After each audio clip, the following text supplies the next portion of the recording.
we have to create the right vibe, the energy, and everybody at the organization has to feel so privileged to be here. It's no other way.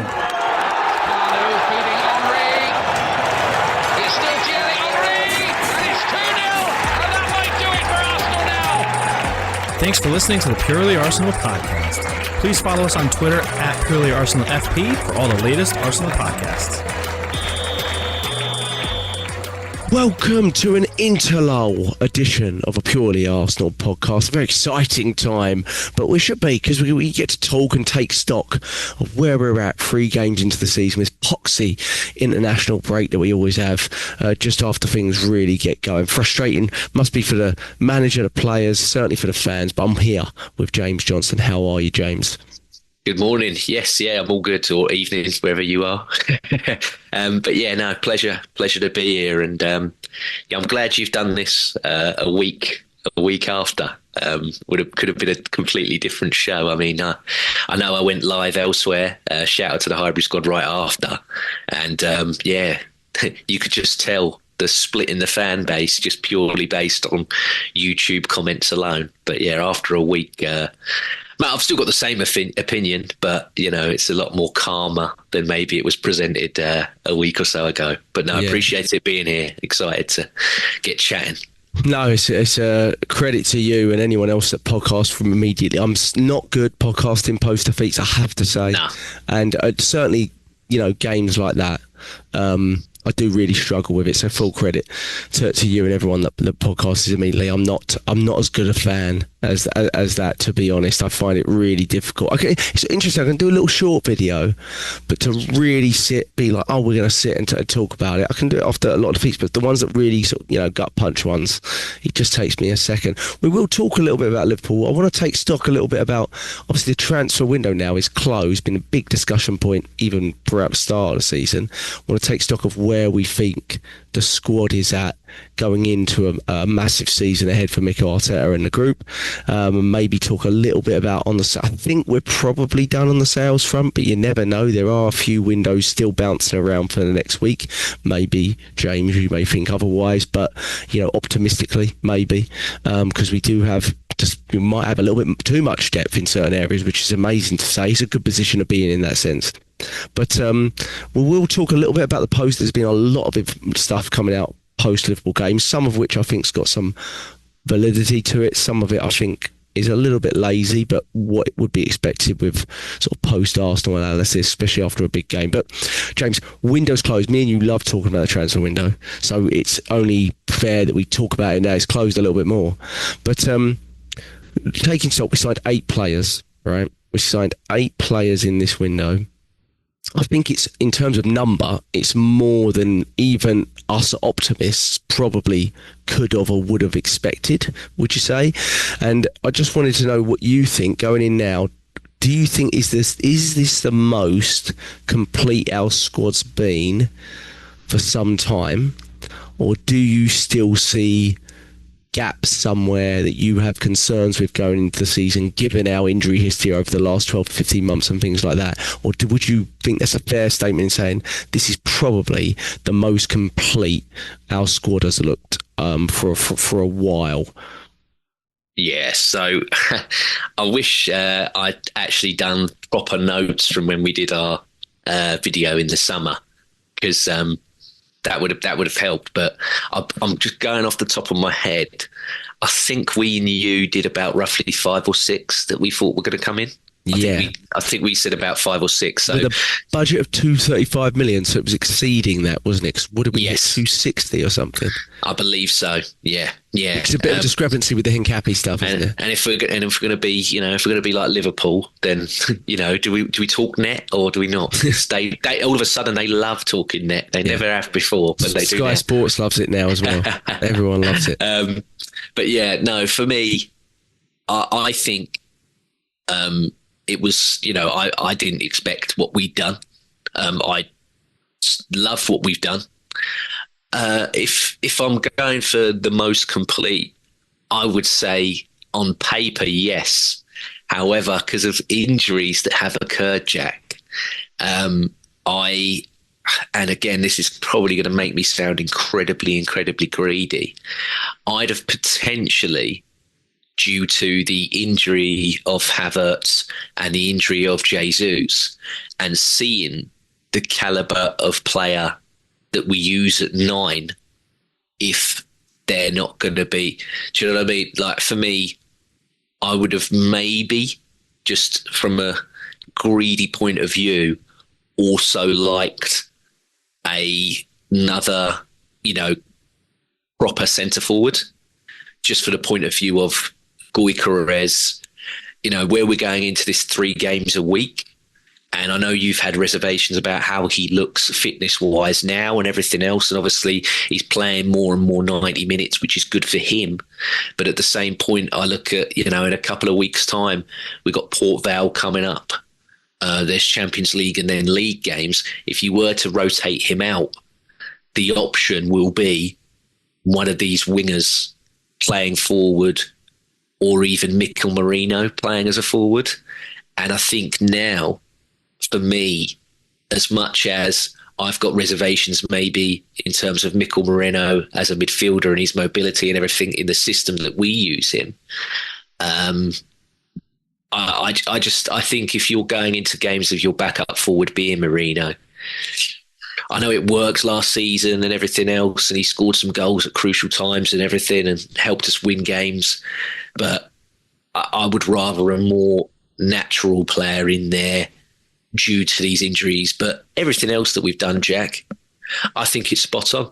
I think it's absolutely spot on. I would say, yeah, in terms of most complete, I think he's got everything really on paper there.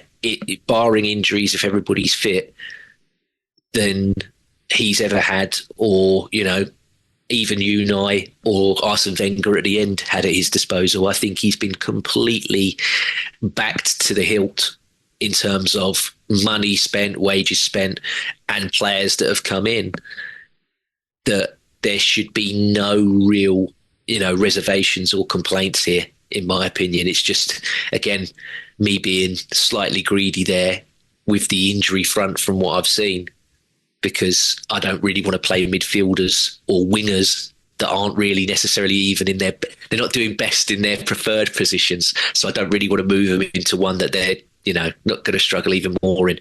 But that's just slight little greedy part from myself, but everything else perfect. Yeah. If you were to grade it just based on incomings, so I just don't think you can give it a total grade. I almost think you have to separate it. It's just been such a contrast between the two. We've recouped 10 million if you look at it that way, without the Kipior fee being definitive at this point. What would you grade the incomings? Because I think if you separate it, I personally think if you separate it from all the teams in the league, you probably grade it higher. But then when you look at it, and obviously people are going to compare it to, for example, a Liverpool window, you may adjust your grade slightly, and maybe you shouldn't do that. But what would you grade it? I would say we're definitely up there. So you're looking at Liverpool's, and it's 2 record spends on 2 players. Yeah. They didn't buy at all last summer. They've already won the league. So other than obviously the fullbacks, which they changed or are looking to change and develop, they're pretty much, they've already won the league. So there wasn't much to do there. But what they have done, I can, as much as I dislike the club, I can openly sit here and say it's great business. But I look around, Jack, and I think, compared to what everybody else is doing, okay, could there have been some of these, players per se that are more flashy and everything? Yes, but I can't really moan at the business that we've done. And I think, especially Gyökeres, when we did our transfer show, I sat here and gone, Jack, I think we're going to get Sesko, but Gyökeres is the one I want. And then we also sat talking about Eze and other wingers for ages, and we were like, I don't think we're going to get this player. So for me to now sit here and give that a grade of lower than an A, I think is quite, I think it's quite wrong of me to say so, because they're the 2 players that I wanted more than any. and we got them both. So I think I'd be very disingenuous if I gave that anything lower than an A. So I'd say it's an A for me. But you're talking there just purely on incomings. I think the outgoings as well. If am I jumping too far? Am I right? No. Go ahead. No. Well, for me, I know a lot of people said, "Oh, we should have recouped more. We should have done this." We had. And I keep seeing the phrase used about other sides as well. But we had like a bomb squad, as they like to call it, of people that we all thought, there's no shifting these. There's no money in these. There's no shifting. And the whole way through, Berta was like, I will get you what you need and I will get rid of these people. And everyone sat there going, oh, no. You know, and whether we're happy about the fees, whether we're happy about, it's loans, it's this, it's that, he has got rid of all of them. So I think he needs to be commended, not just for what he's done in terms of loading it up and getting players. I think he needs to be commended as well for shifting these people out, because regardless of what we've got and everything, could it have been better? Of course it could have. But he did say, I will clear the debt and I will load you with what you need. Rightfully or wrongfully, he's done it. So everyone for me has done their job, and it's now purely just based on Arteta to win football matches and pick the best 11 and, you know, the subs and the squad and everything. I think the onus now is purely on him, and this is where we'll see the real quality of him as a manager, because there's nothing else more than the back room and the background staff could have done. I think they've done everything in their power. So it's now just solely on him to win football games. Yeah, I think. Yeah, I agree. I mean, I definitely give it an A, or if you were to give it out of 10, I'd probably go a 9 or a 9.5. I think the one area you might look at is, did you get that player, you know, like an Isaac, for example, that was absolutely proven in the league, and that is a massive ceiling raiser. And I think, without doubt, Isaac was. But the thing that I think we spoke about offline is, if you were to get an Isaac, you'd actually have to remove 2 of the attackers that you've already got, not just one, right? Because that's the cost of him. What was it, 130 million? That's 2 of our. That's Eze and Gyökeres, or Madueke and Gyökeres, whichever way you want to look at it, or, you know, 2 of those 3 attackers. And the problem we had, as we've already mentioned on previous podcasts, is we've neglected that area for too long. So we didn't really have the capability to go really big on just one up there, because we had too many areas to fill, didn't we? So I completely understand why we've gone the route that we've gone. But again, people may look at it and go, well, that would have been sort of the game changer, right? And I also sort of understand that. I do get the feeling personally that everything I've read and leading up to it, I get the feeling Isaac probably just had his heart set on Liverpool anyway, so I'm not sure it was even something we contemplated too much. Once we knew the player's intention anyway, there was no point in persisting in it. I also think there was something dodgy anyway with Sesko. I personally think if we didn't get Gyökeres, there was a good chance we didn't get any of these strikers that went. That's basically where I feel, because I felt there was always something a bit odd about the entourage and what Sesko want. We don't really know what that deal entailed, but it was a lot of money. I wonder what he's getting paid truly. Yeah, all that kind of stuff. Well, I know Gunnerblog did a article in the week, didn't he, with the Athletic once the window shut, and he said about Berta really, really pushed Gyökeres, and then the team eventually comes to, and I was like, yeah, I remember reading that apparently Sesko's agent and like his entourage were very close with A2 and Edu, and then once they obviously left the club, they spoke to Berta, and apparently Berta was really put off by them, and I think a lot of people say about how, you know, Mikel Arteta's cutthroat, in that once, you know, you do something that he disagrees with, or something that you've done doesn't align with what you're out, he cuts. I think this guy's the same. Yeah, he cuts through all the I mean, just purely on a football aspect, a lot of people last season were talking about how can you not renew Thomas Partey. And I remember Berta and Partey's agent and everything previously had a really bad, like before, when he joined Arsenal, I think, you know, I remember Atletico being really angry at that, because Arsenal were like, well, we'll give you this, but if you don't, we're just going to trigger that release clause by the idiot. So they're like, either take the lower fee or we're just going to bump it. And they didn't think that we were going to do it, did they? And then we done it right before their window shut, if you remember, so they couldn't really get someone in time. But yeah, he didn't like it. So I always thought he's going to leave because Berta and his agents got preached like, I'm not talking to people like you. Like, if I don't get on with you, I'm not talking to you. And there was clearly something in that where, and I think, Jack, and I'm taking away from everything that's happened at Man United and everything else. I think his agents have hindered him more than helped him.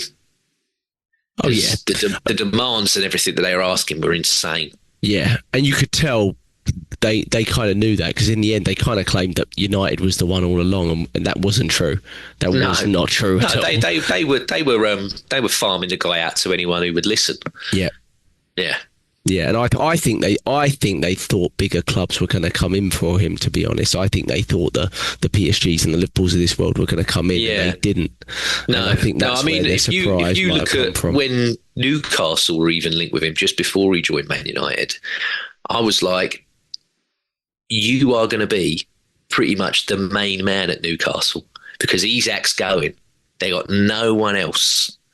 And yet they still, they went and got Voltemada in the end, who's, to me, I think is a better player. Looks like he's going to be a better player, in my opinion. Mm-hmm. But I'm like, how could you not necessarily, how could you muck up that Newcastle? I just don't know how they couldn't get the Newcastle one over the line. Because I looked at Man United and was like, yeah, of course they're bigger on paper than Man United, but they haven't got Champions League. They got no European football at all. I'm like, at least at Newcastle we got Champions League. And I mean, his whole thing is that he's going somewhere to get him a move next. I mean, that was another thing, weren't it, with Arsenal, where his entourage wanted a buyout clause put in straight away. And it was just like, well, no, we're after someone that's going to be our centre forward for the next, 3, 4, 5 years. And he's like, oh no, I want something in there that if I score a bunch of goals in about the second year, if a Real Madrid come knocking, I'm gone. And Arsenal were like, piss off. We're not doing that. Yeah. There's also that factor of being worried about having Kai Havertz already here, right? You kind of heard that last season, which I never really liked. I was like, you shouldn't feel that way. If you trust your abilities coming in, you should believe you can have competition at the top club. Exactly. I didn't love that either. Yeah, I mean, that's one thing I don't understand is like his agent and his team pumping it out that like this guy's going to be one of the next top tier strikers in Europe, but then you've got the player going, well, I'm not sure about my minutes because of Kai Havertz. And again, I don't want to be disrespectful to Kai Havertz. I like Kai Havertz. I see what he does. I see the benefit. But if you don't think that you're good enough to get in ahead of Kai Havertz, who, let's get it right, he scored 9 goals in the league last season. I know he had a period out of injury, but he scored 9. If you don't think you're going to score more than 9 goals, but yet your team's telling me that you're going to be the next best thing in Europe in terms of centre forward, it's just, this is what game are we playing? I agree. You know what I mean? Yeah, it's not all just, it's about what's between the ears, really. And I agree with you on that. And I definitely have some apprehension about the centre forward area. I mean, I'm not going to say how I feel about him. I don't think Gyökeres has looked great in the first 3 games, but I don't think we have. I think that's fair on both sides. We haven't looked very good. We haven't created much. My brother he's very already anti Gyökeres, but he was kind of arguing, where's all the shots that he's got off? And I'm like, well, why haven't we got him into the position though? You got to ask yourself that. We should be getting him into a position where he feels like he's got a shooting chance. And I'm like, I can't really remember one other than his goal, where he was like in a position where, he looked to pull a trigger or finish on the edge of the box. And that's a collective thing, right? We've all seen our open play XG already, which is a concern. I guess my next question would be, do you think Liverpool have attempted with Isak and Wirtz, they're going to start? They've attempted to raise the ceiling of their team after winning the league. Do you think we've raised, with these 8 signings, do you think we've raised the ceiling of the first 11 enough? Or do you think our window has more pointed towards improving the depth because of what occurred last season in terms of the injury crisis? And where do you fall on where we should have gone there? I always felt this was a ceiling raiser type window. For me, it was about improving the first 11, no matter, even if everyone was fit. And I do still go back to that and go, have we done that enough? And I think, honestly, you won't know yet. You genuinely won't know. But on the face of it, if we're to judge it as we see it, do you think we've done that truly and raised the level of this team to take us to the next level? Yeah. I think if at the start of the window, obviously we knew Zubamendi was coming in. So me and you said that we have two glaring areas of need, which is the attack. So we need to get a left winger of note, and we need to get a centre forward of note. And we did all three. I think Zubamendi's an upgrade on Partey. I think Gyökeres, okay, I know it's still very early, but I know this player, Jack. I've not gone screaming and yelling that I want this player for 2 seasons for no reason. And Eze, we all know what Eze can do. Look at the cameo against Liverpool. I know the manager made comments about him after the game. To be honest. Well, this is it to me. I'm like, look what he did in that spell. Within 5 minutes of him coming on, he was already more productive than what Martinelli did for an entire match. So the more he's playing, and we will see an improvement. You got to remember, this guy was with Mateta, and I like Mateta, but I think Gyökeres is 10 times the player that Mateta is. But look at the way he was quickly feeding Mateta the ball for Mateta to score goals for the last 2 seasons. And I think to myself, this is a guy that's going to find Gyökeres. He's going to know how Gyökeres plays. Whereas the other players that we've got at the moment are still maybe getting used to, they're not playing. That's not what we know. That's not what we've done for many, many a season. So once they all click together, I think this team can be anything it wants to be, Jack. It's just whether, the manager can handle the rotation, which is another big question that I still have. And again, if they can all stay fit, because once we do seem to get a rhythm at this football club, 1 or 2 go down and then it disrupts the whole thing. So it's just a case of keeping everybody fit and then waiting for it, because it will come together. To me, they're too talented for it not to. So it's just a case of waiting and seeing. And I think we're definitely going to see in the next couple of weeks, because it's 3 games a week, Jack. And like you messaged me in the week, we've got players now that we believed could do 3 games a week, but we've got all the evidence that they can't. So that's going to be really, really interesting as well to see how that is handled, because some of the big ones that you'd think would be playing 3 games a week, nope. Yeah, well, that's it. I mean, let's be honest, that Mikel Arteta's kind of got to look at what he said about certain players there and reevaluate, because 2 of the players that he pushed the most in that regard were Bukayo Saka and Kai Havertz. He kind of spoke about them like they were some sort of robotic figures, that were just, they could handle anything.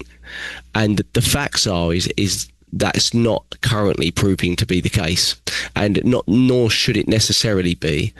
On the one hand, I do agree with him that the top players, the Salahs and the Ronaldos and the Messis of this world, they too tend to play a hell of a lot of minutes every season and keep themselves pretty, in pretty unbelievable shape. And I see where he's coming from there, but not every player is like that. And I think he might have to take stock and look at Bukayo Saka and Kai Havertz and say, well, are they truly physically what I believe they were? Because now they've had 2 injuries in quick succession, and I think when you've had back-to-back injuries, it doesn't really matter what the injuries are. You have to be more cautious with how you use them, at least in the short to medium term. You have to be, and hopefully we've got the squad to do that. But I have to say, James, I don't see any world. I was arguing this with my brother yesterday. I don't really see any world in which Bukayo Saka isn't a huge part of something we do in order for us to be successful. I feel like he has to be a huge part of it. So we have to find a way of getting him back. And do you have any concerns there, James? Because I look at Saka a lot. I think he is our best attacker. I think even with all the purchases we've made, he's still our best attacker. But I definitely think since his last injury, at the very least, his first injury, we've not seen the same Bukayo Saka. And I'm wondering, is it just the injury? Is it other things going on? Is he physically changed? I do think he's a little stockier than what he was pre that. Like, if you look at him 2 years ago when we were, scoring 89 goals in a league season, he was a little bit leaner. He was a little bit more slight. And I had this conversation as well. I said some players benefit from, like Walcott. He got an injury. I think he got an ACL tear, and he really benefited from bulking up. Like, because he wasn't that strong a player anyway. But then other players like Wilshere, it kind of worked in the opposite. And whereas you were like, well, you were strong anyway, so why are you bulking so much? I kind of feel that way with Saka. I always felt he's such a strong individual. He never really needed the additional 3, 4, 5 pounds, even if it's that minute an amount. He's obviously not heavy, but he does look a little stockier, and I'm trying to work out whether is that the reason for the sort of lack of dynamism a little bit. He doesn't look like he goes past people as easily, or is it just the fact that he's returning from the hamstring injury still, and we kind of pushed him back in quite quickly with the Champions League games going on? Do you feel Havertz and Saka, like me, would have to be a really key part of it still, even with Gyökeres and Eze and Madueke?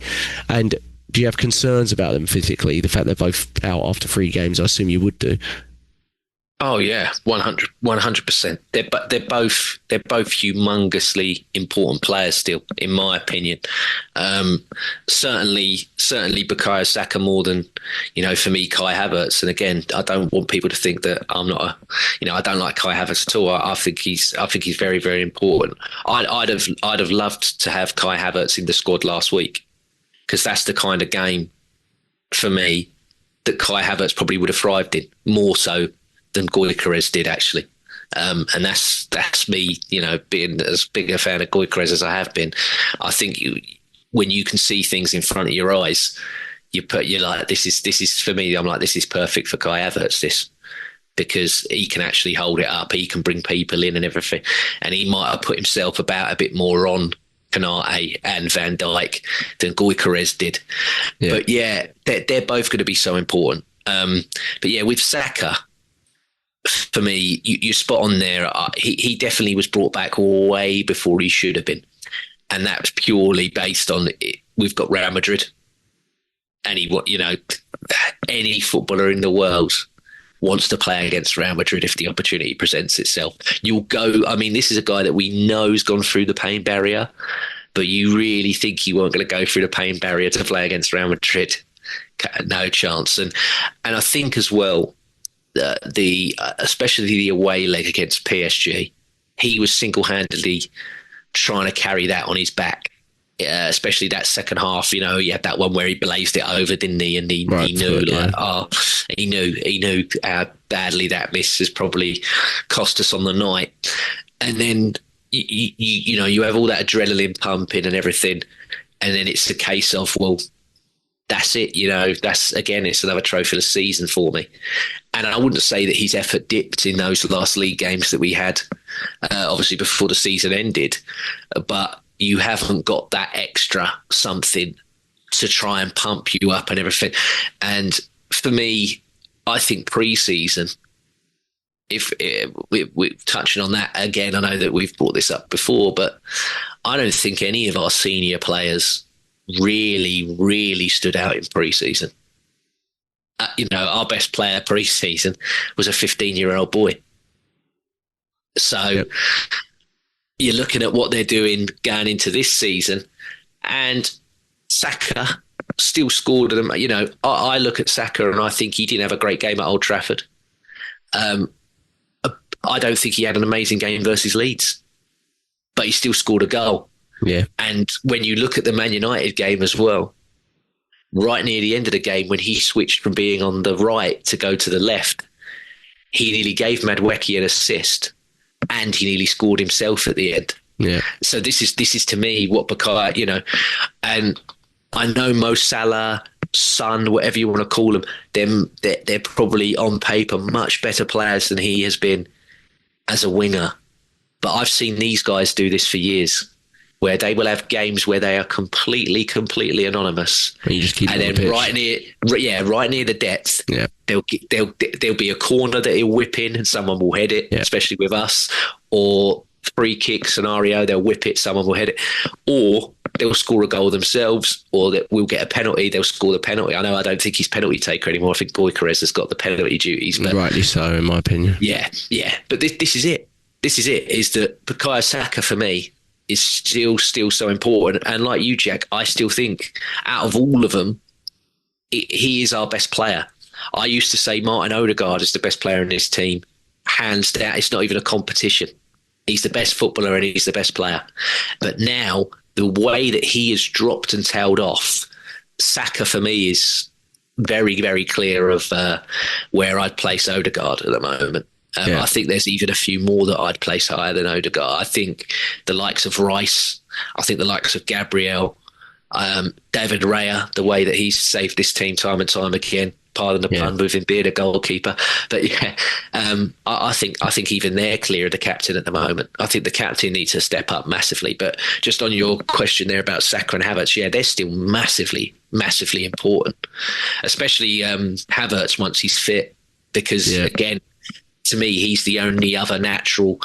And I know people go, "Oh, he's not a striker. He's not a striker." He was a striker. Look, when we first signed him, me and you straight away play this guy as a 9. Don't put him on the wing. Don't put him in midfield. And I think that's. I mean, you can. Sorry to interrupt, but you can sense Berta's influence throughout the whole window, can't you? You really can. Gyökeres to going for a cheaper backup goalkeeper, Mascara. The timing. I think the timing. We said before the window, one of Berta's key jobs is to make sure he prioritises attack before defence, and he did. All his big money went into attack, and in defence, he did what we've done in attack for years. He did a loan with an obligation at the end. Not even an option, not even an obligation yet, an option. He basically said, whatever we've got left, and if we can make it work with sales, we'll do that for your defensive guy that you really want, Mikel, but I'm going to get all the attacking guys that we really want first, which is exactly what we've neglected over there. So you can feel his influence throughout the whole of the window. But I agree with you. I mean, I don't see a world in which Saka and Havertz need to play big parts. The beauty of the Havertz one is we've definitely attempted to try to get a player in there that can either replace Havertz or at the very least be on level pegging with him, competing with him, and has the contrast to him in terms of the attributes that he lacks. I agree with you entirely on. I think the Liverpool game was a Havertz type game. You don't have that out ball without Havertz. Really, you can sense that as well. He's just a different sort of option, isn't he? When if Raya wants to ping it, there isn't really anyone like Havertz. I'm not sure there's anyone in the league quite like Havertz, to be honest. I mean, in terms of being able to grab that ball out of the air and link people up, he's really good at doing that. And it's not an easy thing for Gyökeres to sort of learn either after 2-3 games. So I think we have to play in a different way to sort of get his attributes really firing, Gyökeres, and hopefully we learn that. I mean, a lot of people have completely dismissed Gyökeres' link-up. But, for me, I look at, again, the game against Man United, the cross that he puts on a plate for Martinelli. Yeah, he does the overhead kicks. Yeah, I think it's brilliant work. I think it's brilliant work from him to take that out wide, beat that person, cross that ball. This is a guy that, as well as goals, got a lot of assists for Lisbon. So to dismiss him on that side of his play, I think is quite wrong. He can do it, but like you said about levels to it, Kai Havertz is brilliant for that. Yeah, we know he's brilliant. I think they're going to be more of a balancing act. I think that player was bought. I'm not sure, you could argue that Gyökeres was a Berta signing. A lot of the evidence suggests it was more of a Berta signing than an Arteta signing. I think you could also argue that Mikel Arteta never really wanted to fully replace Kai Havertz unless it was with an Isaac. Do you know what I mean? I get the feeling that unless it was an Isaac, anyone else that we would have brought in would have shared the game time with Kai Havertz anyway. Like my brother argued this. You have to bear in mind, Sesko, anyone else, I get the feeling that if he was fully fit, I think Kai Havertz would have started a lot. Well, probably 2 out of these first three games, genuinely. And I think you have to. Yeah. Mikel Arteta is such a huge fan of Kai Havertz. I mean, he's not giving him 250 grand a week and spent 65 million on him for nothing. He is a huge fan of him, and I don't think for any moment that he was just going to go to put him to the side. He will find a way to get Kai Havertz a lot of minutes this season. I don't if he's fully fit. Well, I remember last summer as well as this summer when we sat and did the shows that we did, we both said he wants someone that's exactly the same pretty much as what Kai Havertz is, but they're clinical. Yeah, they get instead of getting your 9s to 15s, they get your 25s, maybe 30s, maybe 35s, 40s. Yes. And as much as I think Gyökeres will score more goals, he definitely isn't the all-round perfect player that Arteta sees Havertz as. But I can see, even in the small sample size that we have, where Gyökeres is growing. I mean, I look at Leeds, and obviously they afforded us way much more space than anybody else has. But even at Liverpool, in terms of pressing intent, which you're going to get, we lack that even with no Odegaard. But I think Gyökeres, especially, there were points at Liverpool where he was mainly one of the ones that were more committed to the press than even Madueke and Martinelli were. Mm-hmm. And Martinelli's been the mainstay. Martinelli's knows what Arteta wants from a press in front, because he's been one of the 3 that have always been in there constantly. But I thought Gyökeres was making more effort on the press than even the ones that had been there longer than he has. So, but like I mentioned earlier, it's all gonna, for me, it's all gonna click together. It's just how we handle it once all these games come flying in, and then the injuries as well. Yeah, I mean, I think in one sense it's a good thing that Gyökeres has been thrown in, because he needs to get up to speed. And I genuinely don't think he would have started every one of these games if Havertz was there. I think he would have gone using Havertz, and it wouldn't necessarily have forced us to learn how to play with Gyökeres. And hopefully we've taken something from these 3 games, and you start to see the benefit of it a little bit more as it goes down the line, because otherwise we'd have had less game time with him. So there's a benefit there, but I agree with you. I mean, as you mentioned about Berto, I mean, I think his influence was maybe even bigger than what I anticipated, actually, in the window, in terms of how we sign players, how we use the funds, how, you can look at a lot of areas and say, because that's another argument that I'll hear is, Arteta didn't get his first choice here. And I'm like, no manager gets their absolute first choice in every position. Not even the Real Madrid manager. Xabi Alonso came in and he wanted Zubimendi. He wanted Zubimendi, and he wanted another centre-back alongside the guy from Bournemouth. He didn't get it. So, really unlikely that any manager in the world gets absolutely everything and everyone they want. But I think we've got about as close to it as we possibly can here. On the final day, James, we signed Piero Hincapié.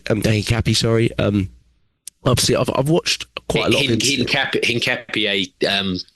I know Derek Ray does the German commentary. Is that where I've heard it?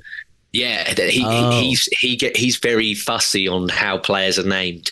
So Hincapié is what he always calls him. So for me, that's what I always thought he was called Hincapié. But that's because I'm used to hearing him saying it all the time. So yeah, the name doesn't sit well with me, because I know someone else called Hincapié who was part of Lance Armstrong's tour team, and don't get me started on that guy. But do not get me started on that fella, I'll tell you that much. But this guy's obviously going to be much, much, much better and more cleaner for sure. But what do you think, James? I mean, he is more of according to his position at Leverkusen over the last 2 years, he's played kind of as a left centre-back in a 3. But he has played some games at left-back. But every clip I watch of him makes me think that's an Arteta left back more than a Arteta left centre back. Don't get me wrong, I think he could play there, definitely could. If Gabriel's out again, it'll probably be him or Calafiori playing a left centre back. But I think this player has a real opportunity to start a lot of games, as opposed to what Kivior was, which was, let's be honest, just squad depth. And I think but the thing is, he plays like a South American, and Mikel Arteta is the opposite of wanting a South American centre-back. Like, he doesn't want a centre-back picking up the ball and running through 3 or 4 players. That's not what Mikel Arteta centre-backs generally do. So when I watch him, I'm like, that's a left-back. And basically, Mikel Arteta uses, centre-backs and plays them at full-back. He doesn't buy traditional full-backs anyway. Ben White wasn't one. Timber played centre-back in his final season for Ajax more than he did right-back. Calafiori. It goes on, doesn't it, the list? Zinchenko was probably the only one that you looked at and went, well, even he was converted a bit a different way. What are your thoughts on that signing, and do you think it shifts what we might have originally thought might be this season for Lewis Skelly? Yeah, that's a great question, because Lewis Skelly, you saw how great he was when he had to step in at left back. But for me this season, and I'll throw it in here because I've been criticised about it in the past. People thought that I hate Calafiori, and it wasn't the case at all. I just again, I pride myself on saying what I see. I think everyone that comes on here is exactly the same. And I saw last year, very, very good player, but I still had massive, massive reservations in terms of him from a defensive aspect. I was like, everything going that way is superb. Like, wow, what a player. The way he carries it, the way he passes it, the finishing, what a player. But I had massive reservations about him defensively. Well, this season, Jack, for me, he got nominated for our Player of the Month award, and he's been nominated for the League Player of the Month award, and he absolutely deserves to be in there. Mm-hmm. I think for me this season, he's been our best player so far. Yeah, one of them. Yeah. We've had 3 matches, and I always do a man of the match for my channel. And I know we all put it in the chat who we thought, the 3 man of the matches this year for us have been defensive players, a bit like last season. If you remember last season, the first couple of weeks of the season, we were all giving man of the match awards to defensive players. They weren't going to the offensive ones. Yeah. But Calafiori for me has been so good. And I don't want to drop him. I still want to see Calafiori playing left back against Nottingham Forest. Next weekend. I think he's been amazing. Apparently last night for Italy, he was, I think he got a 7.8 or something. Like, he was really high. I think he did really well. Did he play centre back? I don't know. I'm sure I read that he played centre back. Apparently he was amazing. They said he had a really, really good game last night for Italy as well. So I'm like, well, if he's doing well for club and country, then more power to him. Mm-hmm. But I think this guy is going to be. And he says that he's more of a centre back than he is a left back. But he's like, if I've got to play there, I'll play there. And that's, again, Mikel Arteta, multifaceted player, loves a multifaceted player. And this guy's raring to go. 23 years old. Obviously, that whole double winning Bayern Leverkusen side now has been completely gutted out. Every single one of them's gone. Thank you, Eric Ten Hag. Yeah. All of them are out of there now. So we haven't got many people now that have experience of winning titles. Mm-hmm. And I know he's only 23 years old, but he's one of them. He's been there and he's done it. He's been part of a side that's done it. So bringing that in to the group, I've got no problem with it whatsoever. And I'm excited to see him play. We always said left back fetish. He's gonna have to scratch that left back itch that he has. And we've done it again. We did, we set money aside, Jack. We said there's going to be a left back here somewhere. We set money aside in the. We thought it was going to be Hato, didn't we? Yes, yeah. And very similar profile-ish. That one for me, again. Sorry to speak about other teams, but he's going on about how he needed a centre back that's ball playing and everything that's on the left hand side. And I was just like, you've got Hato there, pal. Right, yeah. But he's like, no, I haven't got my best passer with the left foot and everything. And I'm like, you've got Hato sat right. If I'm Hato, I'm probably sat home going, I should have gone to the red side of London. Yeah. Because these lot, he don't back me. I'm signed here and he don't back me. Ridiculous. Yeah. But he's another one. Enjoy Chelsea, mate. And in a couple of years' time, where they're trying to ship you out, probably to an Arsenal, I'll look forward to signing him then.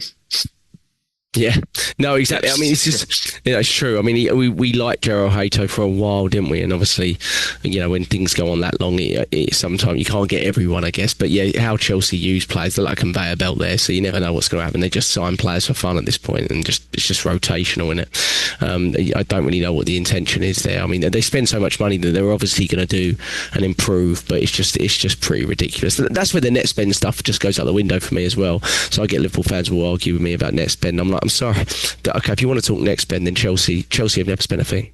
And this is where it throws out. You know what I mean? Like this is where it's become so corrupt, net spend, I think.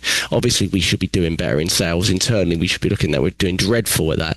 But when you've got clubs that are basically selling players towards themselves or to Saudi, who have part ownership within their own company, it just becomes it's very distorted. Man City selling players that you've never heard of for 15, 20 million, 3 or 4 every window, just because it's Man City and they've got academy players that they've basically drawn in from the age of 13 and 14 to their club and just hoarded them. It just gets, and the agent fees that are on top of that, we've all seen the data on the agent fees. It's just Jack, the Hincapié deal, people are like, oh, you've had to do that on this loan to put on next year because you're skint and everything. I'm like, it's not that we're skint. I'm like, we got money. It's just these rules and these regulations now are so strict, and people are like, oh, buy now, pay later, and all this joke and everything. Take the football aside. If you look just at the world, I think I saw it the other day. I think 103 trillion dollars, I think it was. It wasn't pounds, but 103 trillion pounds is the world's debt that's on like stuff like Klarna, buy now, pay later and stuff. So as a world, we're loads of people. If you didn't think that was going to trickle down into football, I mean, again, people like Nelson, people like Zinchenko, you're only loaning them out and then potentially selling them after. Kivior's another one. But for me, I'm like, if people haven't got cash capital, so they're doing it buy now, pay later, et cetera, in the real world, if you don't think that's going to eventually trickle down to football, I mean, these PSR regulations, not just from the Prem, but also, from UEFA, are so strict. I mean, the whole thing about your academy players are pure profit. That is an absolute mess of a situation, because you want your academy players coming through and shining. Look at us, Nwaneri, Doman, Lewis Skelly's another example of it. But if we were one of these lesser teams, we'd have to sell all three. Yeah. I mean, Villa, not a club I like at all, really. Don't like their fans very much. But they no more wanted to sell Ramsey. Ramsey's their equivalent of what we speak about Nwaneri and Miles Lewis-Skelly. They love Ramsey, but they've had to sell him to Newcastle. And I know a lot of people will say, oh, that's another PSR club that's bowed out, another PSR club, because that's what they do. A lot of them will negotiate with one another because they're like, look, you're in it, we're in it, buy these players. Yeah, deal. But yeah, they no more wanted to sell Ramsey to anybody. Yeah. But yeah, and this is it, is that I don't know if something's eventually going to change, because your players really aren't ever going to get a chance to come through, because where they're all pure profit, you're flogging them. Yeah, you don't want to flog them, but you're flogging them. I mean, I look at what we're doing, and there's definitely the indication of next year, next summer window, someone big's got to go. And they've got to go for proper money, because we've got to try and balance it all out. Mm-hmm. Oh, yeah, we are due that. And I think that's the one.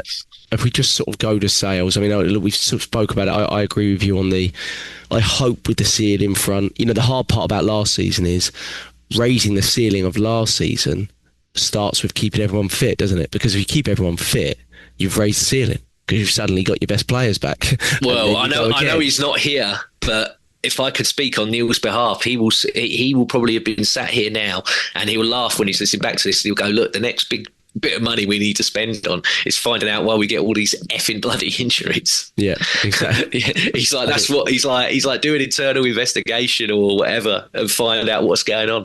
Yeah, I mean, the frustration is 3 games in. It doesn't feel like whatever we did internally has actually satisfied anything and you know, changed anything, because we've lost even more than we had at this point last season. So that's a real sort Jack, of frustration. where is this your sort of area of expertise? I don't want to tread on your toes here because you're much better at naming this sort of thing than any of us on the pod altogether are. But for you, with everything that's going, the type of injuries that we have and everything, do you think it's the amount of minutes that they're playing and they're overplayed, or do you think there's other mitigating factors? Because I know Mike brought it up before about with the Colney move, obviously the old bit that we used to have has been sold to Watford and the new bit's all been developed on a car park. And he said about when England used to train there, which they did before obviously St George's was built, you had players from the other teams like your Ferdinand, your Lampards, your Gerrards, etc., being like, that ground is so rock hard. Dixon used to say that. Yeah. I think looking at it, it depends on the type of it. I think some of it's just bad luck, like Odegaard's injury the other day. I mean, that could happen to anybody. You can't really stop that. But even possibly the Saliba one where he tweaks his ankle in a warm-up, I don't think you can stop it like that. But all these sort of repeat muscle injuries that we're seeing, like multiple hamstring surgeries and things like that, I would be looking at, one, what we're doing in training, how intense are these players training during the peak parts of the season. Again, I don't know, I'm not privy to any of that information. But I did think when the last Saka injury happened, and I thought, do you remember during the Invincible season where you used to watch, we just had such an aura, but you used to watch like Pires and Vieira and Henry come out, and I remember, I literally distinctly remember, I went to so many games that season, and I used to watch us come out, and I used to be like, watch how pathetic our warm-up is. They used to basically look like they couldn't run, Pires and Vieira. They used to crawl along. They'd do a little jog, wave, a little clap to the crowd. They'd come out 10 minutes later than the other team, little jog back. But then when the game was ready, they would be ready and bomb on it. And I get the feeling that Wenger, he was so intelligent in sort of how to use players, I thought as well at times. But like, those players that had that aura and that were so elite, I get the feeling we were probably really sort of relaxing their training during the peak points of the season. And I just get the feeling that Arteta is the complete opposite of that. And I'll never forget watching us when we beat 4-2 Liverpool in the Henry run against Carragher, and watching that warm-up and being like, we'll come out 15 minutes after Liverpool here, and Liverpool had Sammy Lee doing their warm-up, and you could hear them from anywhere in the stadium. It was sprints and it was like an army training regime. It was unbelievable. And I just think back to that, and I'm like, I think Mikel Arteta's closer to that than he is to what Wenger would do, which is... And do you think a lot of that is because obviously we were the top? Like we were the team, so exactly. It's like we're the best, so we could be lax. Yeah, exactly. So what does Salah and Van Dijk do? If they want an extra day, I bet you they get given it. When Ozil was part of the team, there was conversations. There's interviews out there of Ramsey going, he felt something, he wanted a day off, he'd get it. I'm not saying that's the right way to be, but there's a balancing act, and I feel like Mikel Arteta is so far on the other side. Everything's about intensity and give your all, and no one gets a favour here. Everyone's on an equal playing field. Every training session's a new start, and I think that's worked so well for us in so many ways. But in terms of there's just at this point when the squad is so developed, I think you've got to look at certain players and be like, they need a little bit of this. They need to be in the treatment room today. They need to do a light session for a couple of days, that kind of thing. And I'm not privy to it at all, but I do think when you see so many repetitive muscular injuries over a sustained period, I think, are you rotate? We've all said about in-game management from Mikel Arteta. Does he really rotate these big players well enough and consistently enough? I don't think he does. I think he overburdens them maybe a little bit too much, so they break down all at once, like Saliba and Tomiyasu in one game, that kind of thing. And I think he just really needs to look at it and be like, we have an unbelievable group here, but there's certain players in this group that are so important to us, and when we're playing 3 games a week, I need them to be absolutely 100% on the pitch. So can I adjust that? The problem is, James, I don't think he's going to do that. I don't think he's that type of manager. Do you know what I mean? I don't think he's so intense, like everything's 100% with him, that I'm not sure we're going to get that. At the same time, 2 years ago, we were getting, well, not lauded, but we were having little to no injuries, weren't we? I mean, in that season, we got, 89 points. We really had barely any injuries, James, didn't we? So it's really interesting. I mean, there is an argument that this stuff kind of develops and happens over time. But I do think you'd have to look at probably the training and see where we're at there. And obviously we're not privy to all that as well. Last season we had this argument early in the season that maybe we're being more careful, or maybe we're just being more careful and anything the player feels we're taking them out. Turned out that wasn't really the case, because we just got a plethora of injuries and it never stopped, did it? So I can't really argue even that at this point in the season. I just look at it and go, you have to really make sure that when those big players of yours that you rely on 3 times a week for 90 minutes come back, that you don't go back to that too quickly. You have to use the depth that you've got. You've got to use Gyökeres, you've got to use Madueke, and if you have to sit Saka an extra month, then you just have to sit him an extra month, because we're going to lose him altogether otherwise. And it's just, I'd rather sit him an extra month and give him 20 minutes here and there for that month. Do you know what I mean? And I just think it's so individual. But I do think, if I'm honest, I'd look at and I'd wonder about how intense every single part of the training is during the peak parts of the season, and is that really necessary, you know? But again, it's speculative, but that would be my sort of thing. And obviously we don't really give any players free roles either. Do you notice how Salah basically free, isn't he? We never allow Saka to be like that, do we? We don't even, not even remotely. I mean, he's doing shuttles all day long, isn't he? And I just think, you know, that part of it is also a little bit of a factor as well, which are, you know, on these big players. But hopefully, mate, the tide turns at some point, because it is incredible not only how many we have, but how little the likes of Liverpool have, or City had in their pomp. You know, really, they didn't have a lot, did they? They just never had the big injuries.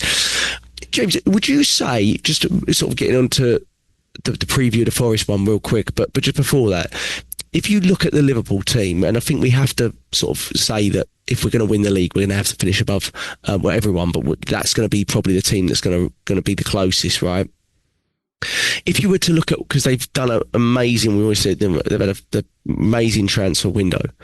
If you were to say where the weaknesses maybe lie for them, my brother argued that the weaknesses he sees is actually if they have to start all these big money purchases, and he wonders how their attack would really be able to go the other way. And I think he's probably got a point there. He's like, if they start Ekitike, Isaac and Salah, he went, how many of those are going to actually work back the other way? And I was like, good point. One thing I'd argue is they seem to get away with it, but good point.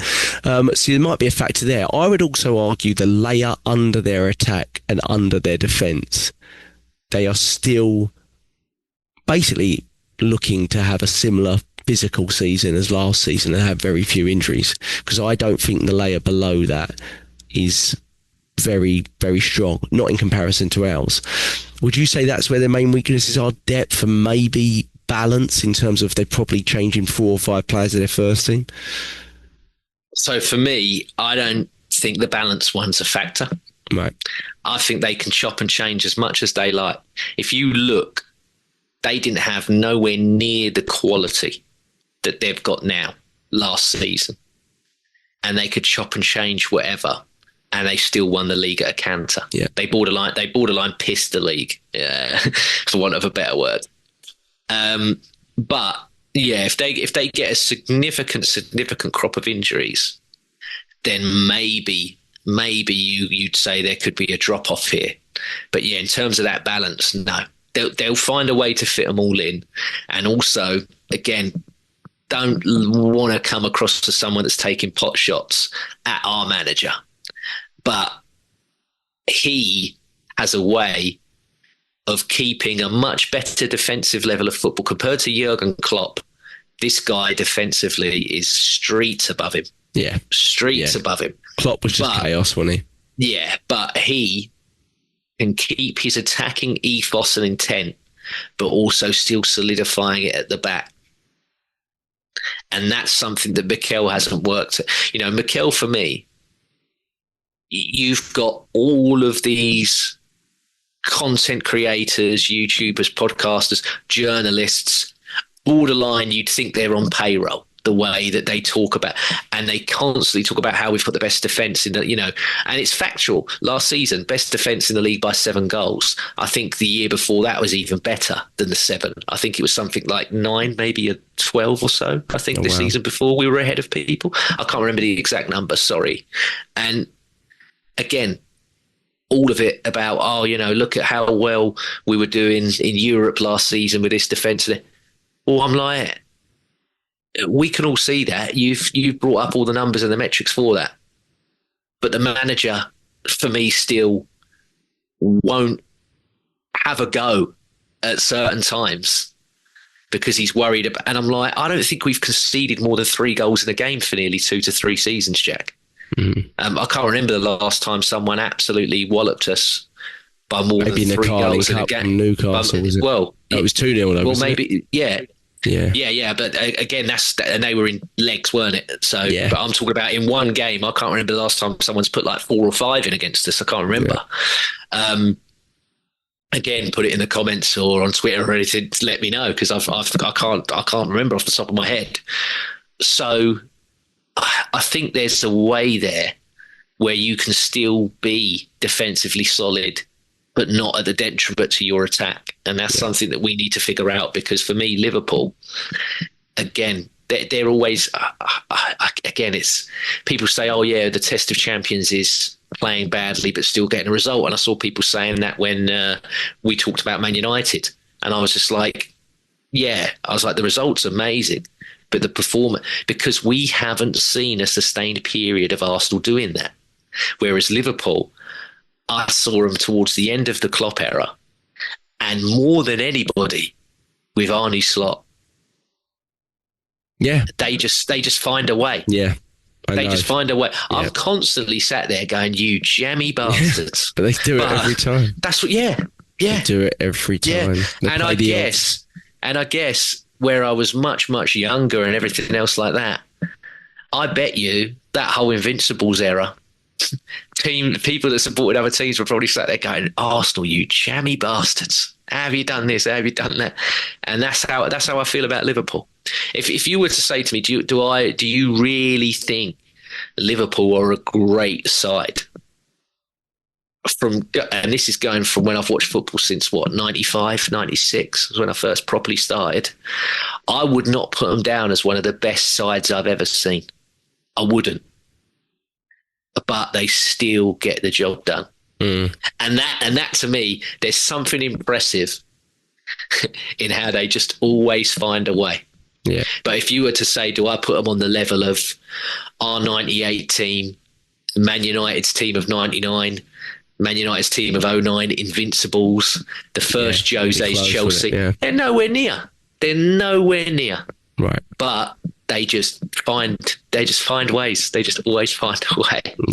Yeah. And that's it. And that is frustrating. Like you said, they've drastically improved with it. They didn't sign anyone last summer. So they're massive favourites, and obviously they've beaten us, and now they're 3 points ahead. Well, this is it. Again, this media spin, especially in this country, Jack, they're all, I watch now as much as I can of pretty much everything, because they're just pumping so much more Premier League content. Sky now, where they've lost loads, Jack, and their price is going up and up and up, but the standards of programming that they're putting on is dropping down and down and down. But all of them are sat there going, no, Arsenal now, they've been together 5 or 6 years as a group.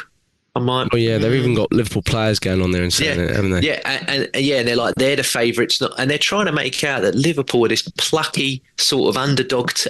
I'm like, you are favourites at a canter again to win this league. Again, balls to this net spend shit. You've done 2 record play. You did nearly 500 million in one window. If you don't win the league, then all this narrative and spin over the last 3 years about how Arsenal are this That is the biggest bottling in the history of bottling if Liverpool don't win this league.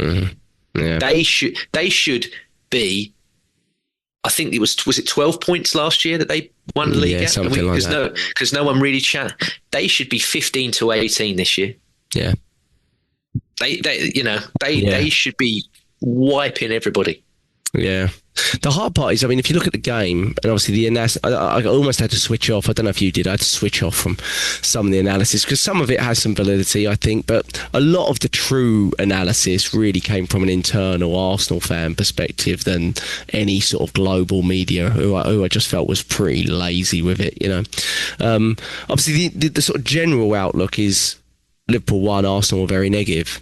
I have to say, whilst I have real frustrations with Mikel Arteta about how that game went, I find it really difficult to look at that game and claim that Liverpool was something and we were something completely opposite, other than the fact that they kind of set their side up to attack the game. They didn't, but they set their side up in the sense that they didn't leave any big hitters on the bench or anything like that, which is where my frustration with Mikel Arteta would lie. At the same time, James, we did go into the game somehow, 3 games into the season, with our probably starting centre forward at that moment in time out, our best attacker out, our captain not able to start, and our best centre back going off after 5 minutes.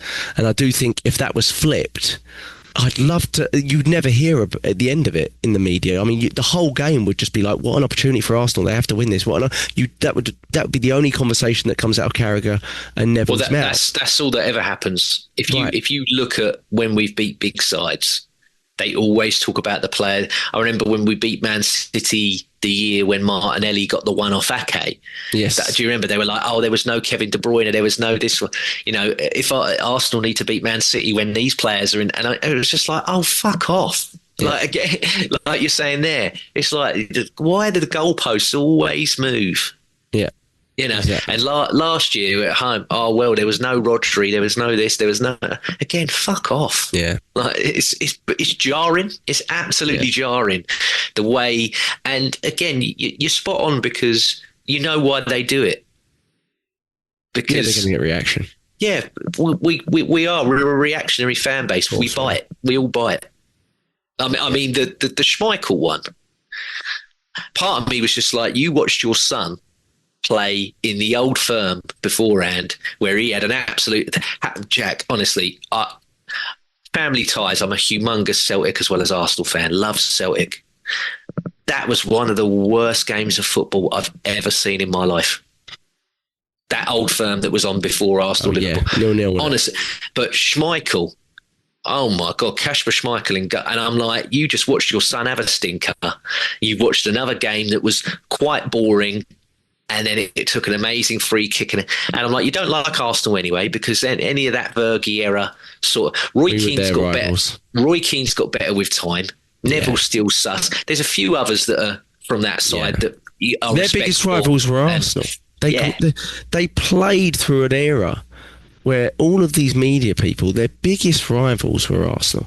So all this claim that they despised Arsenal for 15 years as players, it's not going to change. And Peter Schmeichel, the player who caused the pass-back rule to be implemented because he used it so much for Denmark that the game basically was in non-existence because he just kept picking up the ball from centre-backs, passing it back to him and rolling it back out to him, has got no ability to have a say on anything. But the problem with that, James, I saw what he said. He doesn't watch us.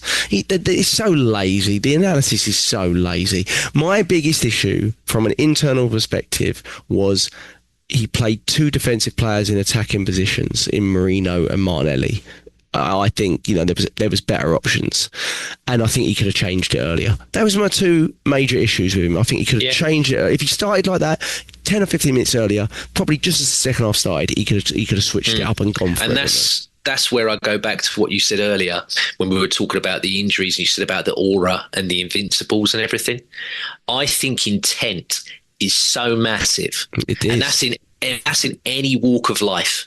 I think the intent and how you carry yourself and what you believe in and everything. And that to me, like you said there, going with 2 defensive players when you had all that plethora, I mean, £172 million worth of talent was there. Yeah. And you didn't utilise all of it. No. And I think then you could also go into the whole massive spectre of Nwaneri and Renew, all that video about renewing and everything else. Yeah. And you didn't even bring him on. You didn't even bring him on. And it again, another thing is as well, every time we play a game against these big opponents, a few days before and then in the hours leading up, the official Arsenal account make these videos, Jack. They make all these hype videos and all that, I can't even remember the slogans that they always, further forward would do it. And I'm making a statement. It was something like that. Yeah, and stuff like I'm like, just let a game be a game. Yeah. I like, you're making these massive spectacles of everything that we do. I'm like, just let a game be a match. I know that if you don't already think Liverpool's a big game, then you shouldn't be playing. You don't have to say anything. Yeah, I know they're going to post. It's media driven. Yeah. Post it, of course it is. Just do it a bit quieter. That to me, I'm like lower. Yeah. Because I'm like, the pressure already is insane. And I'm like, you're just making it worse. Yeah. Just making it worse. Yeah. I mean, it is a tremendous frustration he's got a tremendous record in big games. So I'm not going to sit there and go, oh, we've got to start looking at the way we approach it. Because, I mean, we have an which no one talks about either. We have an absolutely insane record in big games, and I don't think it's suddenly just switched. I think the issue with Arteta is I actually don't think he's a particularly defensive manager. But I think when push comes to shove and something happens, he errs on the side of being conservative. So if an injury happens, he immediately resorts back to becoming more defensive. And if multiple injuries happen, he does it again and again. And then it becomes just too restrictive and too conservative to the point where you limit our play and we're not free enough. And I think when it's do you remember there was a few years ago, if we got an injury leading up to a big game, we knew we were going to be playing a horrible game under Mikel Arteta. We didn't know if we'd get the result, but we knew it'd be a horrible game. But if he didn't and everything was going according to plan, we knew he'd have an unbelievable big game because he knew how to set us up tactically. He's come a little bit of a way, but he still errs on the side of being cautious and defensive, where he probably should be like, I need to take a little bit of a risk here. But I do think the argument that Liverpool really went for it is kind of result based.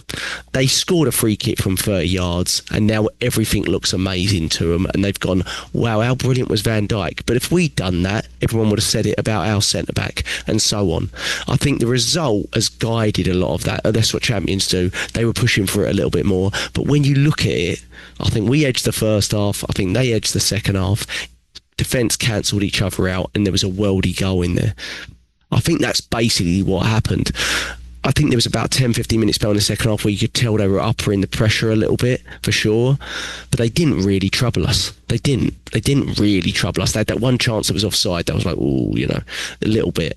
My issue is we sat players that could have really made a difference. That was we could have gone for it more. We could have. In game, we could have just pushed a little more.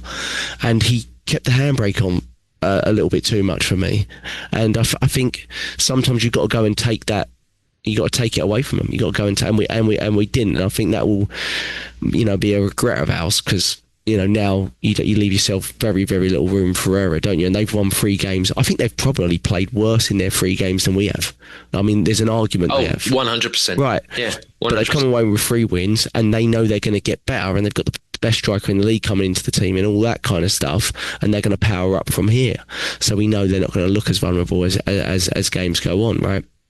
So I think it was a gut punch, wasn't it? It was a gut punch. Came out of it very frustrated. What could have been, things like that. But I mean, I don't know. I don't know if we're looking at a positive. I guess we've got Anfield out of the way 3 games into the season, and you could say that.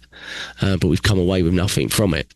But I do think as much as they've been lauded, I think some of our defenders were fantastic. Mosquera, Calafiori, Gabriel, I thought they were fantastic. Like we said at the start, like we said at the top of the show, Jack, the defensive players have been our best ones. Oh, well, They've been the most productive. They've got the best GA. Right. Yeah. Timber and Calafiori are the top 2 assists and goal scorers. I think Timber's our best player. I thought about it the other day. I think he's our best player. I think if you're looking at the team going, who's going to play well today, he is the one that you'd put at the top of the list. Like, he plays well almost every game. He's just a ridiculously good player, Timber. Yeah, I am a huge fan. I would say I'm quite biased about how much I love him. He is tremendous, isn't he? And I think that's the thing. It doesn't matter what injuries we have back there. Touch wood, we don't have many. We're going to have the best defence in the league this season. I mean, I don't think there's a doubt. But it's, can we bridge the gap from how far we were away in their attack? Because what they did was they went, yeah, you're going to have the best defence in the league, but ours is still going to be pretty good. And we need to make sure that's exactly the same amount of attack. We're not going to outscore Liverpool. It's not going to happen. But can we be in that ballpark? Do you know what I mean? Like, can we change those 14 draws to victories and all that kind of stuff? So it's interesting. James, we've got Nottingham Forest before we go. It's the early game, isn't it, on Saturday, which still feels like a lifetime away. They've had a lot of change and different signings, signed 4 players from Botafogo, and the manager stuff is up in the air. Edu's obviously there. They've got Zinchenko on the last hour of the window, basically. But we know they're a tough side. They're very, very physical, which is going to be interesting for Gyökeres and things like that. I don't really have a lot of thoughts going into it because of all the internationals, but the one thing I just keep going back to is Eze has to start at left wing. Is there anything else you're thinking going in? No, he has to. Again, when he walked out against Leeds and everything, he's desperate to play at the Emirates in an Arsenal top. You know, that was this guy's dream, and he had it taken away. And now he's got the chance to do it. He's got to start him. He's got to start him. Like you were saying earlier, all of the attacking players that we've had now, you've got to play. I mean, you've rear-guarded the squad with some of these defensive signings. Again, you mentioned a second ago, Mosquera. Superb. For me, he was, if we're going to talk quickly about man of the matches at Anfield, for me, it was him. It was between him and Calafiori. And I gave it to him purely because, okay, he had a few minutes against Leeds, but he really had to play pretty much made a full game at Anfield. And the biggest compliment I can give him is there was no point during that match when I was watching it going, bloody hell, I miss Saliba today. No. And I know people will go, what, you're really judging it just on that base? I'm like, yes, because I said I've seen people play there when it's not William Saliba, and for nearly 90 minutes of a match, I'm going, oh, shit. Don't leave him. Yeah. Gabriel, don't leave him one-on-one. He's useless. Don't put this, and I'm talking about Gabriel's, the partner that he's got, because it was mainly Rob Holding, wasn't it? And again, no disrespect to Rob Holding, but he's nowhere near the level of centre-backs that we've got in there now. Good player.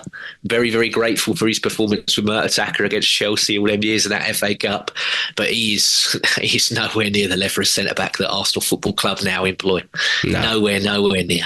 But Mosquera was immense. I thought he was brilliant against Liverpool. But going on your original question, he has to start him, mate. He has to start him. Yeah. What's your prediction for? We got to get back to winning ways, haven't we? It's gonna be a tough game. What's your prediction and your first score? So they got slapped 3-0 by West Ham.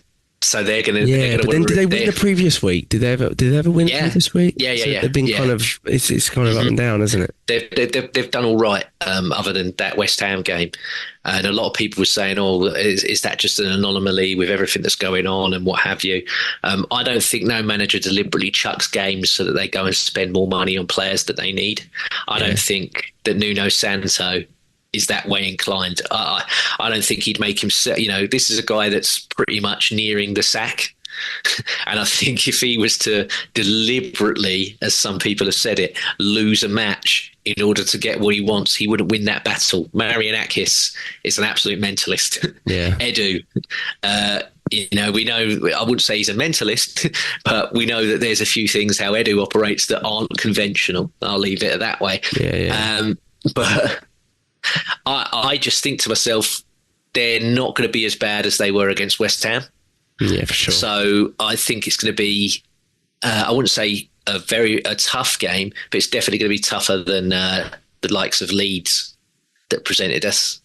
So I'm going to go for a 2-0 win, Jack. But I don't think it's going to be as comfortable as maybe the scoreline suggests. But I'm going to back Gyökeres. I think Gyökeres will carry. Last year we had 14 draws, weren't it? And a lot of them were against lower sort of sides. And it was always, we haven't got the player that can break that down. And a lot of people said about Gyökeres, apparently he didn't score in the league any goals against the top 6 of Portugal last season. And people saw that as a stick to beat. And I'm like, well, we didn't have anyone that really scored against these lower teams. So I'll take a player that's clinical. We've got players that can score in the big games. So I'll take someone who can score against the lower rung per se. So I'm gonna back Gyökeres, mate, 2-0. Nice. I'll go 2-1. Eze. Which he pronounced it different too, doesn't he? Eze. I think he pronounced it. Yeah, I'll go 2-1. We just got to get back to winning way. I haven't. I think I briefly looked at the list, and all the other big teams have got pretty easy fixtures, I believe. So, which is interesting. It always seems to happen that way. But it's early days. And then we got a 5:45 against Bilbao. The game what? Champions League. Champions League's at 5:45 a.m.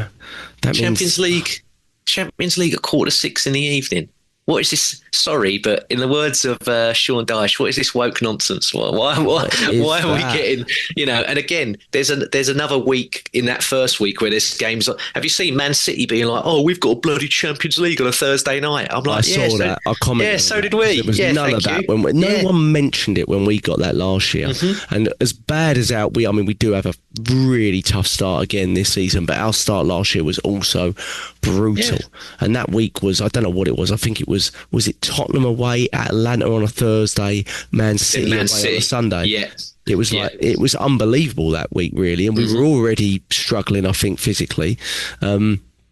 So I've got no sympathy. I don't think Champions League games will be on Thursday, but no one said a word for us. Yep. No one said a word for us. So I'm just thankful it's not us again. Hopefully if it's rotated properly, we shouldn't get that again for about 8 years. So so we'll see. But James, hopefully, do you think there's any chance that any of our injured players are back? Sleeper tweaked his ankle, wasn't on crutches, which usually indicates that.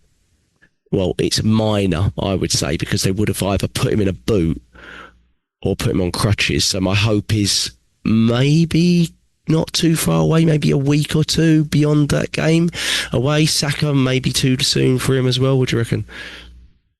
For me, if Saka is available, I'd put him on the bench. Yes, yeah. I would not. I wouldn't have him starting because we got bigger fish to fry. And again, I don't like dismissing anybody, but there's bigger games to come than Nottingham Forest at home, in my opinion.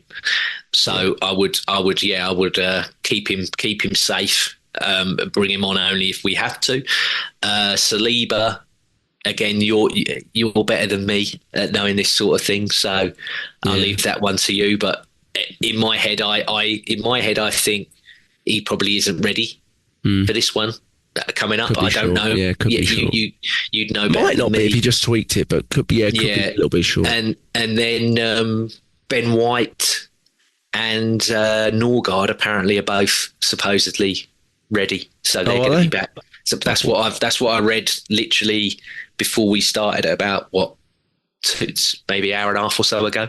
Okay. I had a look just on the what is it, like the medical room website, whatever it is, the thing, is it the boot room or something where it shows all the Premier League? I can't remember the exact name of it, but they said that they reckon Ben White and Norgard are Saturday, which is good because I look at the games that are coming up.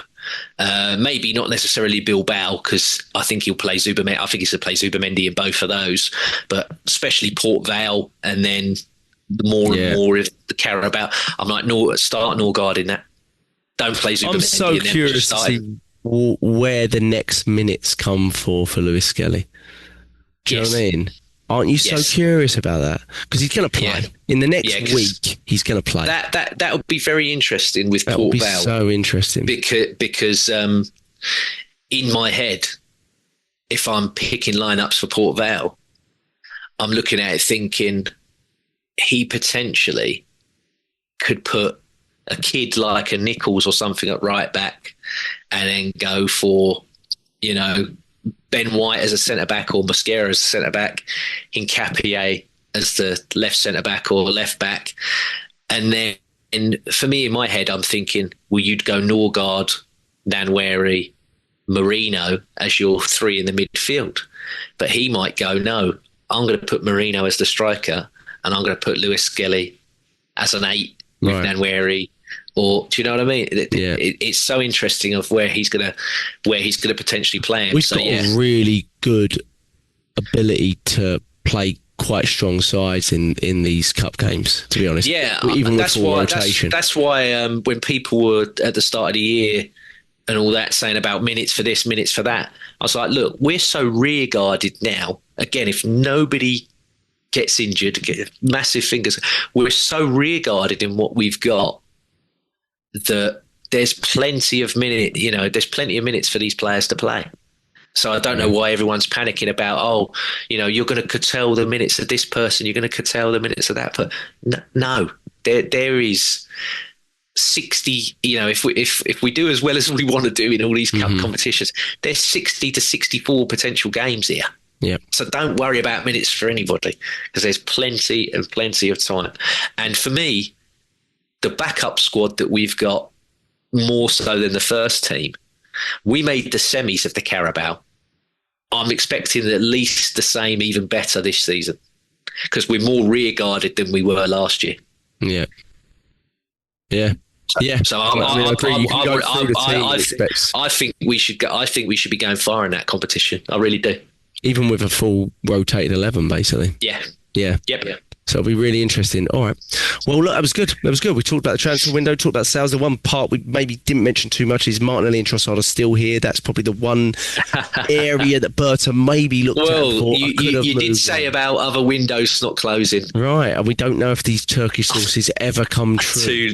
Too late for me now. Yeah, it feels too late. It does feel too late. Because Trossard was my first instinctive, well, that's your backup 9 in your head now. With no Havertz, with no Jesus, so what he wouldn't sell his backup 9 now. Yeah, I still think he'll pick Trossard. I still think he'll pick Trossard up front over Moreno. Yeah, you don't know. He might do, but I think he will. I think he would. Well, I think he would. I think he'd put Trossard as his 9 option before he put Moreno there again. Yeah, the hope is if everyone comes back fit in January, we probably might move on 1 or 2 forwards, and not necessarily buy anyone, but we may well move 1 or 2. I think that'll be the case. Yeah. If Trossard doesn't get sold in Jan, then he's definitely gone next summer. Yes. I can't see him sticking around. I can't see him sticking around longer. No. That I think Trossard, Jesus, and Martinelli, 2 of those 3 are gone by next summer minimum. Oh, easily. Yeah, I agree with you. Yeah, James, it's been a pleasure. Thank you for coming on in this interlull. I mean, it makes me feel like Arsenal's getting a little bit closer again. Oh, it's horrible, isn't it, not having football, like real football, because internationals are just dreadful. But we've got to get used to it because it happens. Like I said, I don't even know who England are playing, and I couldn't care. No, we're not watching that. Just don't play any Arsenal players. For me, just as long as everyone comes back unscathed, that's all I care about. Yeah, couldn't give a shit about who everyone's playing or anything. No, exactly. It doesn't matter. Just don't play the Arsenal players. Sit them on the bench, please. At Purely Arsenal FP on Twitter, Purely Arsenal on YouTube as well. We like it if you watch us. Give us a little follow, subscribe there. It'd be great. We appreciate that. Thanks for comment on it. We love talking on there as well. And we'll be back after the early kick-off against Nottingham Forest at the Emirates. James, thank you so much. Up the Arsenal. Thank you for listening. We will be back soon.